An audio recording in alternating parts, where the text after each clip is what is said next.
A paz do Senhor a todos. Hoje nós vamos falar sobre os Salmos 20, os Salmos de fé, Salmos atribuídos a Davi. Seu tom é de bênção total, como a bênção que um rei concederia à sua gente. Este salmo é também para os que buscam tranquilidade e paz de espírito. Então, além de ser os salmos de fé, ele também nos dá o quê? Uma tranquilidade e paz de espírito. Então vamos ver o que fala os Salmos 20. Não se sabe em que período da sua vida Davi escreveu esses salmos, onde seu reino foi marcado por várias guerras, onde ele teve a responsabilidade de conduzir os soldados de Israel a uma série de batalhas para estabelecer a segurança da nação. Então veja que Davi teve um reinado tempestuoso, sempre com guerras. A Bíblia relata que Davi enfrentou várias batalhas em seu reinado contra as nações vizinhas, descrito lá no livro de 2 Samuel, capítulo 8, no capítulo 10, no 12, no 21 e no 23. Depois você dá uma lidinha lá, que é um pouco extenso, não vou falar aqui agora. Para estabelecer, então, foi descrito no Vale de Samuel, para estabelecer o que? A segurança da nação e do seu povo. Então, Davi estava preocupado em manter o povo ali seguro. Este salmo pode ser visto como um hino nacional, preparado para adoração em Jerusalém. O povo entoa esse cântico em amparo ao rei que sai à guerra contra os inimigos de Israel. Então, veja bem que esses salmos ele pode ser considerado como um hino nacional do povo hebreu, lá do povo de Israel. O esboço no Salmos 20, a primeira parte, a bênção de Deus, a batalha, dos Salmos 20, do 1 ao 5. O segundo, a garantia da proteção divina, no Salmos 20, versículo 6. E, por último, o terceiro, a afirmação de fé em Deus, no Salmos 20, do 7 ao 9. A primeira parte é a bênção de Deus, a batalha, Salmos 20, versículo 1. O Senhor te ouça no dia da sua angústia, o nome de Deus de Jacó te proteja. Davi clama a Deus de Jacó pelo fato de que Deus teria livrado Jacó em tempos de angústias. Está lá em Gênesis 35, 3 diz assim: levantemo-nos e subamos-nos a Betel, e ali fará um altar ao Deus que me respondeu no dia da minha angústia e que foi comigo no caminho que tenho andado. Então, você veja ali que Davi estava chamando esse Deus que estava ali na presença de Jacó também.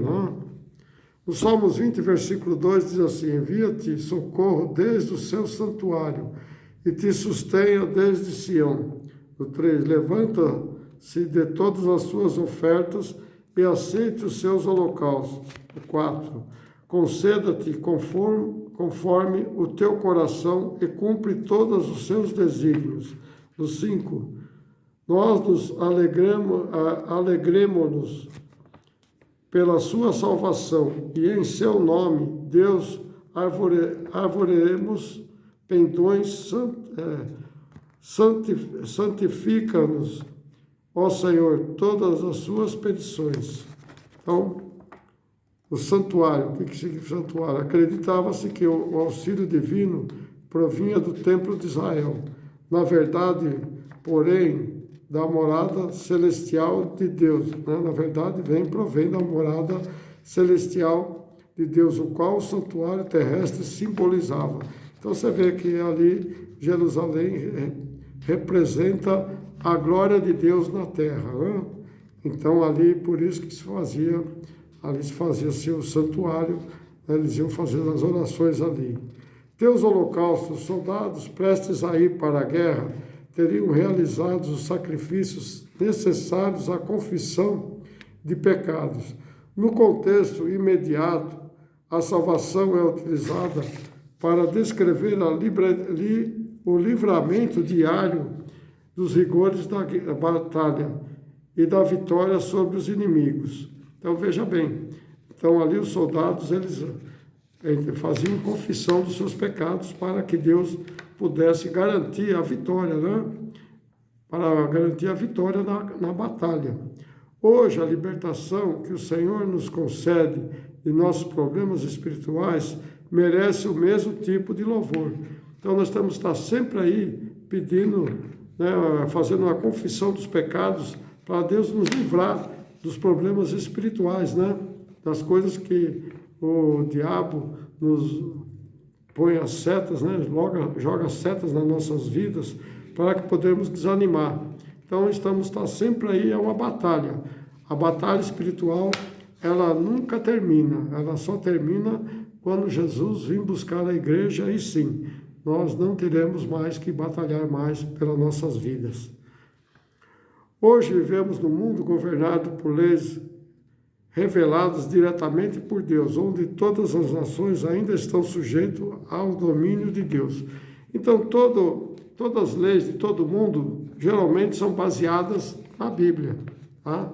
Então, em geral, as leis que os governantes fazem nos seus países, elas são baseadas na Bíblia. Está lá em Romanos 13:1, diz assim: toda alma esteja sujeita à autoridade superior, porque não há autoridade que não venha de Deus, e as autoridades que foram ordenadas por Deus. Então, veja bem, toda autoridade vem de Deus. Deus põe e Deus tira. Não é nós. Nós vamos lá escolher os candidatos, né? Mas quem vai dar o aval final é Deus. Então, todos os governantes vêm de Deus. Agora, se eles não fazem as coisas certas, né, que Deus determinou para eles fazerem aqui na terra, aí Deus vai e tira. Nós já vimos muitos governantes, né, estão até na cadeia hoje em dia, né? Muitas pessoas que estão porque fizeram coisas erradas. E Deus é justiça, Deus é misericórdia, mas acima de tudo é justiça, né? E a justiça de Deus não falha, o que falha é a nossa, não? Como seria diferente se os poderosos governantes reconhecessem sua subordinação, né, a Deus e dessem exemplos de humildade e dependência do Criador do universo? Hoje nós temos o que? Os homens arrogantes e autossuficientes, né, eles são derrubados, mas os humildes, os servos humildes, serão exaltados. Então é assim, irmãos. Deus tira aquela que, quando Ele põe, Ele tira. Não somos nós que fazemos nada. Nós temos que orar para Deus, né? E orar pelos governantes também, né? Isso faz parte. Lá nos Salmos, no versículo, a segunda parte, a garantia da proteção divina. No Salmos 20, versículo 6, diz assim: agora sei que o Senhor salva o seu ungido, ele o ouvirá desde os seus santos céus com a força salvadora da sua destra. Aqui Davi expressa uma declaração de fé que crê que a sua oração é ouvida e a sua resposta de Deus às orações da nação de Israel, né? Então veja que Davi, ele era ungido de Deus, era separado por Deus, né? Deus separou ele para ser rei. Então, você vê que Deus, quando Ele quer alguma coisa, né, é só a gente pedir para Ele. Deus está esperando a gente pedir aquilo que nós necessitamos. Mas se nós não abrirmos a boca, não tem como Deus operar na nossa vida.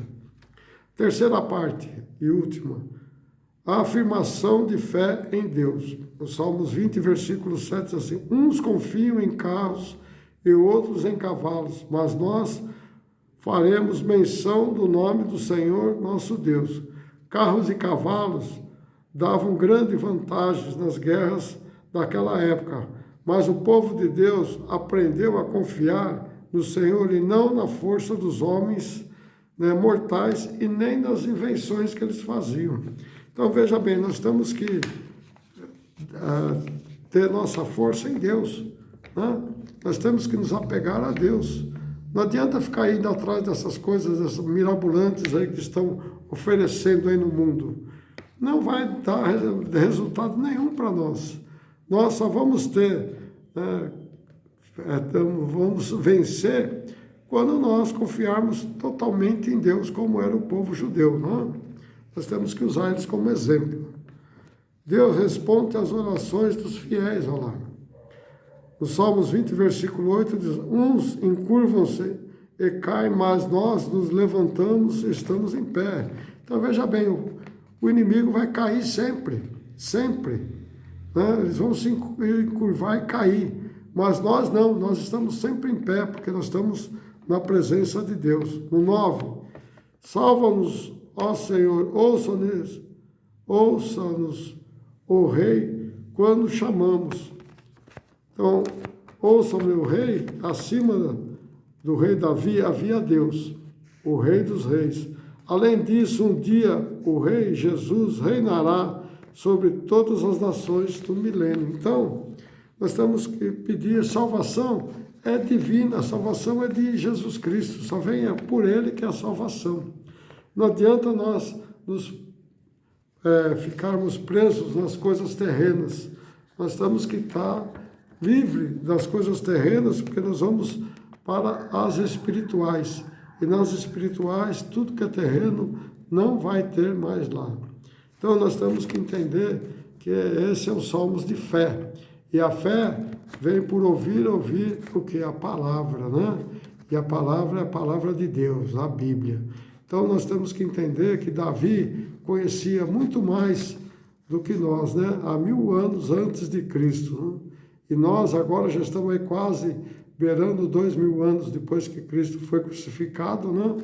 Mas ainda não entendemos o significado da cruz, o que Cristo representa na nossa vida.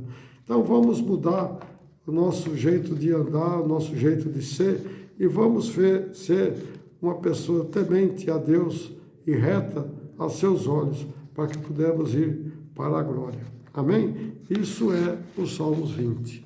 Amém? Deus abençoe a todos. Não esqueçam de deixar seu likezinho aí, o seu joinha, né? Não esqueçam de se inscrever se você não é inscrito.